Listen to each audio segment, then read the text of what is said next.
Olá, começa agora mais um TV Urbanitários. No programa de hoje vamos falar sobre a importância de se aprimorar as organizações sindicais para melhorar a vida dos trabalhadores e das trabalhadoras.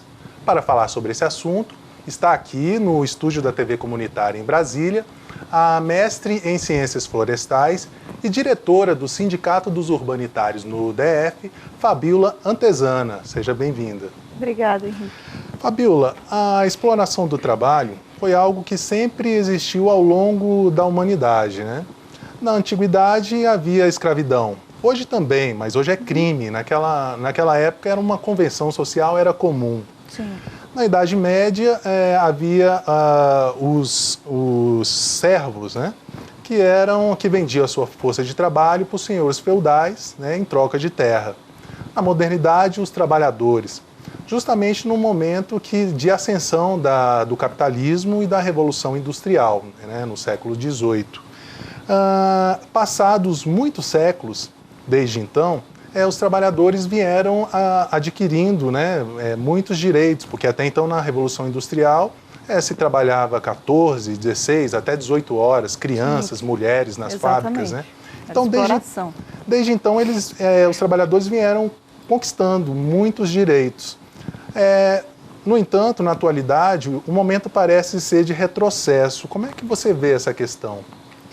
Na verdade, ao longo da história, a gente tem picos, né, de conquistas, depois vem um período de baixa, depois você volta para picos de conquista.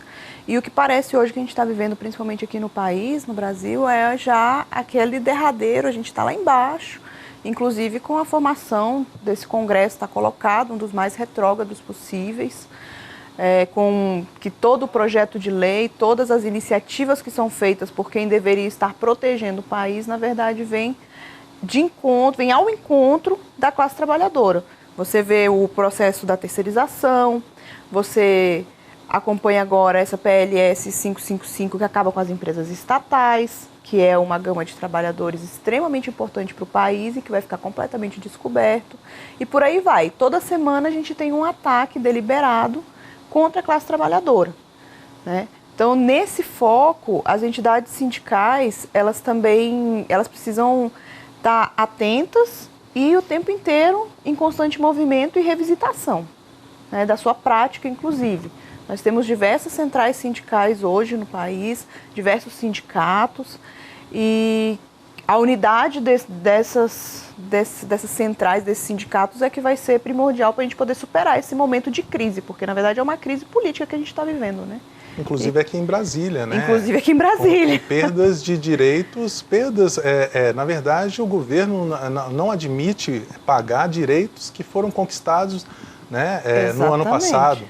Então, a crise política ela se instaurou em todas as esferas, estadual, municipal, federal e inclusive dentro das empresas. Hoje você tem trabalhadores que acham e verdadeiramente acreditam que o que está acontecendo é para melhor, sem ver que isso está, na verdade, afetando a eles próprios, né? Inclusive seus postos de trabalho. Pois essa era até uma pergunta que eu queria te fazer, porque tem muitas pessoas que fazem críticas aos sindicatos, né? Como se eles não fossem importantes, mas na verdade a gente sabe que isso é um desconhecimento do papel do sindicato, porque historicamente, como a gente falou no início, foi através da luta sindical que os trabalhadores conseguiram a jornada de 8 horas de trabalho, 13º, férias. Sim. E muitos outros direitos, né? E você acha que é possível retomar os laços com esses trabalhadores que, como você disse, acham que esse tipo de postura de governos e de empresa está correto?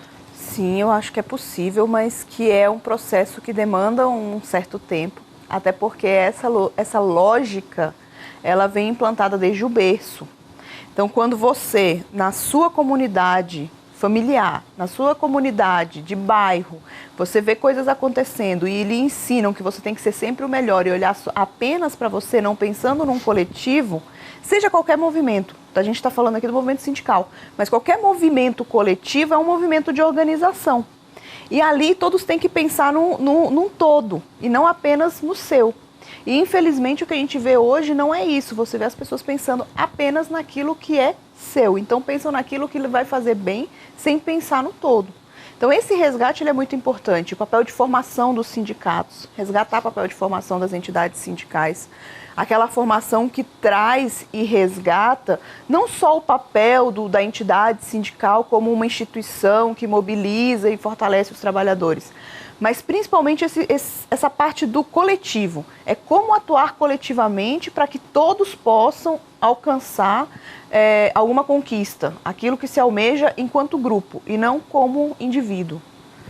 Fazendo uma provocação aqui, Fabíola, porque o que você disse o que precisa fazer é mudar uma concepção de que o coletivo é mais importante. É uma concepção de sociedade. Porém, no capitalismo, o que prevalece é o indivíduo, é o individualismo, né? Não acaba sendo uma utopia?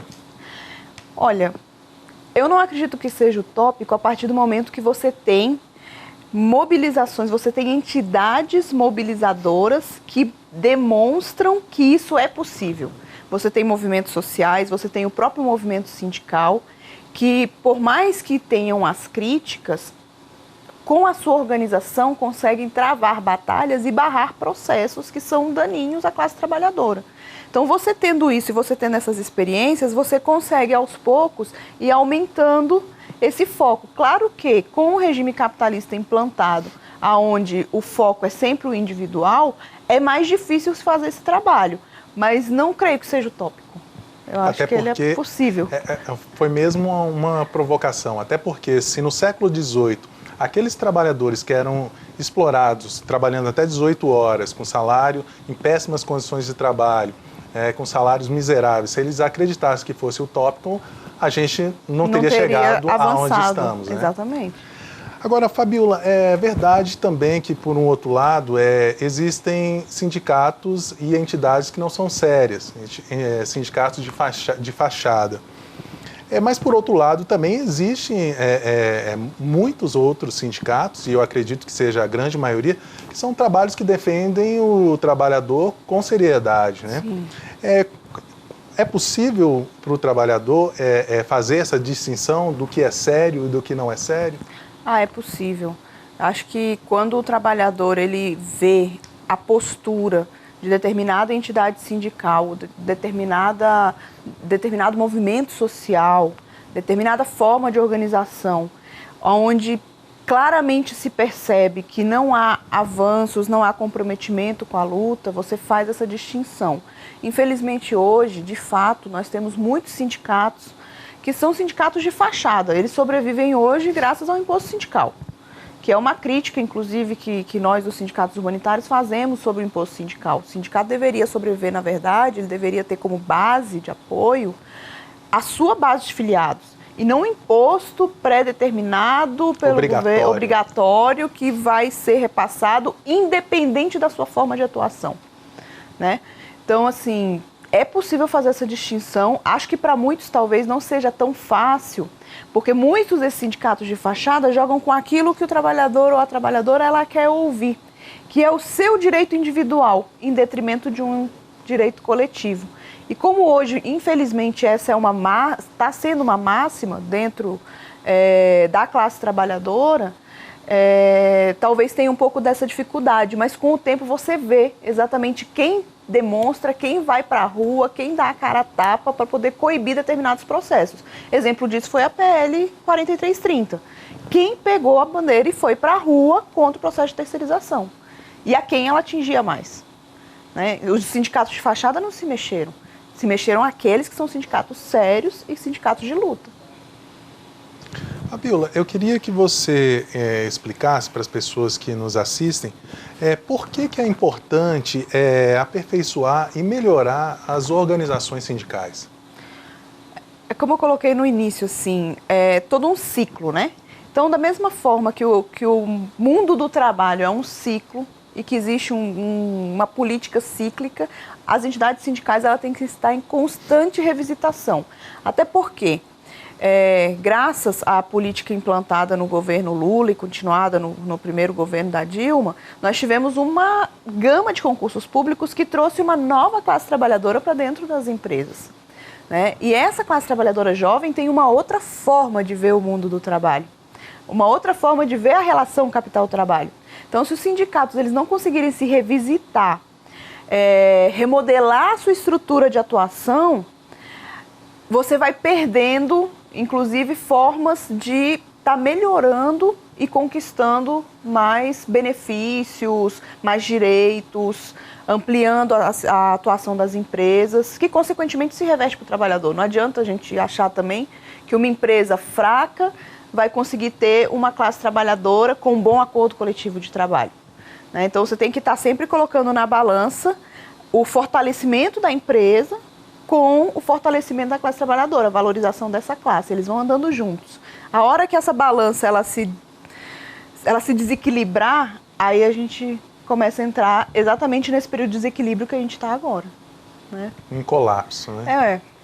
Ou seja, a empresa tem que ser forte e a classe trabalhadora valorizada, para poder ser forte também. Para que ambos continuem... Exatamente. É um sustentando o outro.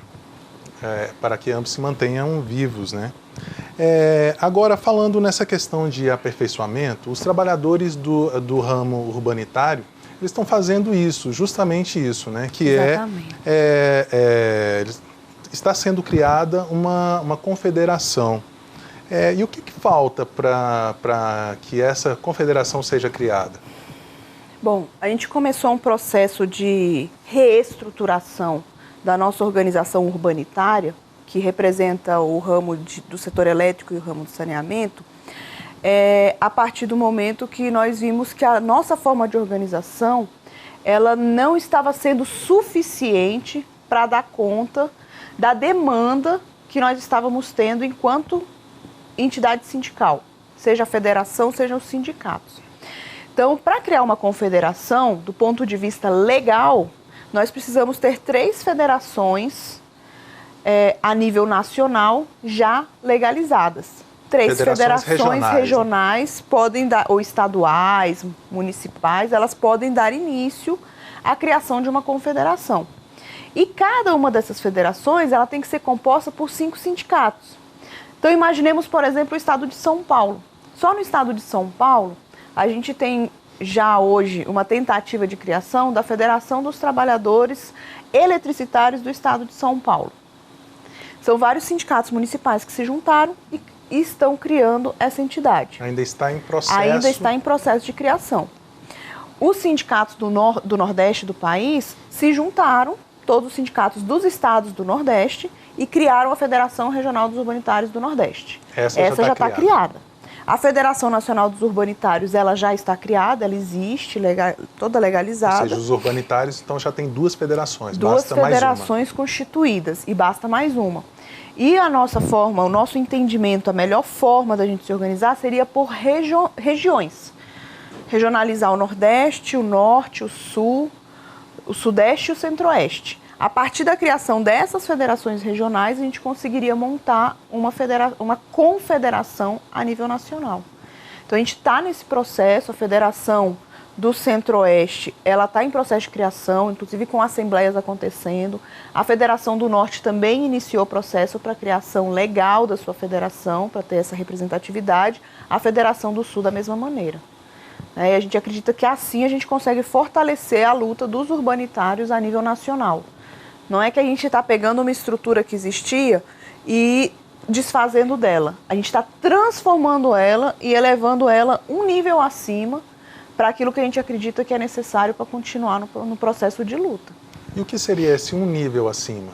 Esse um nível acima é porque hoje a Federação Nacional dos Urbanitários, que representa nacionalmente os trabalhadores do setor elétrico e de saneamento... Ou seja, é uma entidade que já representa os trabalhadores em nível nacional. Exatamente. Mas por ter o status de federação, ela apresenta algumas limitações do ponto de vista de atuação. Então, por exemplo, no caso de uma legislação que saia do Congresso Nacional e que acredita-se que ela seja inconstitucional, para poder entrar com uma ação de inconstitucionalidade, só uma confederação pode fazer. Hoje, pela nossa atuação urbanitários, a gente está abaixo da Confederação Nacional dos Trabalhadores da Indústria. E quando nós vamos para o âmbito da CNTI, é muito amplo esse aspecto. Então, com algumas legislações que foram editadas, nós tivemos perdas reais para os urbanitários que beneficiaram algumas categorias que também estavam sobre o aspecto da CNTI. Então, quando nós buscamos a CNTI para que nós pudéssemos tomar alguma atitude, ela disse, não, olha, aqui eu vou estar mexendo com esse outro ramo. E o nosso intuito qual era? Não era prejudicar outro ramo, mas manter a conquista que é histórica, era uma conquista histórica ou adicional de periculosidade, como é conhecido no setor elétrico, até pelo risco que tem de se trabalhar no setor elétrico, e garantir que os demais também tivessem o mesmo adicional. E para que os outros possam ter, na verdade, com a legislação da forma como ela veio, a gente perdeu a nossa periculosidade como ela sempre foi paga. Só para que as pessoas entendam, a lei da periculosidade, antes os trabalhadores do setor elétrico, por trabalhar numa área de alta periculosidade, né, uma profissão de alto risco, esse benefício era pago sobre a integralidade da remuneração. Exato. A partir da aprovação, se eu não me engano, é a Lei 2.740, Isso. Esse benefício ele não é mais sobre a totalidade da remuneração, não. É só sobre o salário bruto, né? Exatamente. Excluindo aí uma gama de outras rubricas que são específicas, inclusive, da atuação do setor elétrico. Que é um artifício dos governos e de empresas de não incorporarem isso no salário, né, para que a remuneração fique menor. É, né? Exatamente isso. E acabou sendo uma perda enorme para o trabalhador, né? E do ponto de vista político, uma confederação também, quando você vai para alguma discussão nacional, você dizer que você possui uma confederação é mais forte, te abre mais portas do que você dizer que você é de uma federação. Porque muitas vezes chegam e dizem assim, olha, você é da federação, então a gente quer falar com o representante da confederação. E nem sempre a confederação dá conta de toda a demanda, exatamente, porque no nosso caso, que a gente está sobre o aspecto de trabalhadores da indústria, é muito amplo. Então a gente não tem a nossa pauta devidamente atendida. É só mais uma categoria. É só mais uma dentro da CNTI. Dessa forma, não, a gente vai conseguir atuar especificamente dentro do ramo do setor elétrico e do ramo do saneamento, que são dois ramos hoje que estão num processo intenso de ataque. A gente está com processo de privatização da geração e transmissão, processo de privatização da distribuição do setor elétrico. As parcerias públicos-privadas do saneamento são um processo de privatização do saneamento. Então, são dois ramos são dois setores que estão sendo amplamente atacados por essa política do capital, né? Porque aí, na verdade, quem manda é o capital. E que a gente precisa de ter uma estrutura mais forte, mais robusta para dar conta de fazer esse enfrentamento. E a confederação é um instrumento capaz de fazer esse enfrentamento? Com certeza. A confederação, ela sendo criada e oficializada, seria a nossa mais forte estrutura juntamente com a central sindical, porque aí a gente passa a demandar a nossa central, no caso a CUT, numa situação de muito mais força. A gente tem mais chances de conseguir fazer demandas e conseguir articular para poder trabalhar dentro desse aspecto, principalmente de legislação. Uma atuação mais eficiente. Uma atuação mais eficiente, com certeza. E também, pelo que se é que eu entendi, consegue uma gama maior de parceiros. Sim.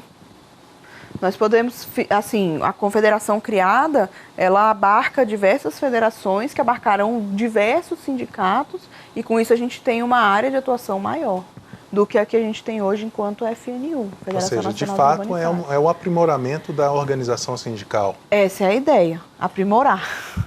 É um desafio muito grande, porque a federação hoje, ela já, do ponto de vista do sistema Eletrobras para os eletricitários, ela funciona muito bem. No entanto, ela não trabalha o ponto das empresas distribuidoras, por exemplo, que não sejam federalizadas. Distribuidoras estaduais, como é o caso nosso aqui, local da SEB. A Companhia Energética de Brasília também sofre ataques. Não é de hoje que se tenta privatizar a SEB. O processo de renovação das concessões, que ainda não aconteceu, poderia estar sendo tocado não apenas pelo sindicato local, mas também por uma federação regional que vai entender esse processo e abarcado dentro de uma confederação. Então, a luta fica mais forte, né? Fica mais forte. Um deputado, porque essa questão da SEB é bem recente, né? Que o GDF quis vender parte das ações da empresa, né? Uma federação, quando um presidente de uma federação chega para conversar com um deputado, para explicar que a lei é prejudicial, ele tem um know-how maior do que um sindicalista. Infelizmente, ele tem um status de poder que o coloca numa situação de mais vantagem para poder fazer essa discussão. Até porque acaba sendo uma representatividade maior, né? O parlamentar também, como a preocupação deles é o eleitorado, então ele também pensa nessa perspectiva. Exatamente, né? É um jogo, né? Aí é dentro desse aspecto político que é um jogo. Então, a criação da confederação e esse remanejamento, essa reestruturação das federações é com a intenção de fortalecer a luta. Você tocou também no aspecto da renovação da concessão, e desde o dia 9 de setembro o TCU autorizou a renovação da concessão, e hoje dia 6 de novembro, ou seja, quase 2 meses, o processo ainda não foi efetivado, né? Uma confederação ou uma federação teria um poder maior para articular junto ao governo, porque esse é um processo que o governo tem que tocar, né? Exatamente. Não só o presidente da empresa, mas também atribuição do governador, né? De dar celeridade nesse processo, porque acaba uma empresa sem a concessão para explorar esse serviço, cria, de certa maneira, uma insegurança jurídica. Sim. Como um banco vai fazer um empréstimo para uma empresa... Para uma empresa que não tem a concessão, ela não tem nada. Que é a garantia de exploração do serviço, né? Exatamente. Então essa é a ideia. De fortalecer essa luta e aprimorar, né, os mecanismos de articulação junto aos poderes públicos. Exatamente. Né? Agora, Fabíola, os trabalhadores já têm uma federação, vai ser criada uma confederação. Isso vai ter algum ônus financeiro para os trabalhadores? Não, para os trabalhadores nenhum. A reestruturação, ela se dá dentro de um aspecto que não atinge financeiramente os trabalhadores e as trabalhadoras. Vai continuar sendo feita, né, ele sendo filiado, continua fazendo a sua contribuição para o sindicato ao qual ele é filiado e, anualmente, com o imposto sindical, vai recolher esse um dia de trabalho e é com esse imposto sindical que vai ser feito, assim, os trabalhos da federação, da confederação. Não onerem absolutamente nada, até porque na forma de organização que hoje nós urbanitários temos, como é que a gente funciona? A partir do momento que o sindicato é filiado a uma federação, nós estabelecemos uma cota de contribuição do sindicato para a federação, para que ela possa fazer essa atuação política, que envolve custo de passagem, hospedagem, quando tem atos, a gente precisa colocar uma estrutura mínima para que a gente possa realizar esses atos públicos. E contas do dia a dia, água, telefone, a estrutura luz. operacional, né? Trabalhadores, inclusive, da federação. Então, tudo isso a gente tem uma organização interna dos sindicatos com a federação. Essa mesma organização vai passar a existir da federação para a confederação. Sem que haja, é uma transferência apenas. De recursos. Exatamente. Hoje, parte do nosso imposto sindical, inclusive, é recolhido para a CNTI, sem que a CNTI faça nenhuma atuação política em prol dos urbanitários.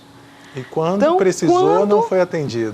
E quando a confederação estiver criada, automaticamente as federações apontando a Confederação Nacional dos Urbanitários como sendo sua confederação representativa, esse imposto que ia para cá e que não era utilizado para a luta dos urbanitários, passa a vir para a CNU, como a gente está denominando, Confederação Nacional dos Urbanitários, para que de fato, efetivamente, haja luta em prol dos trabalhadores urbanitários.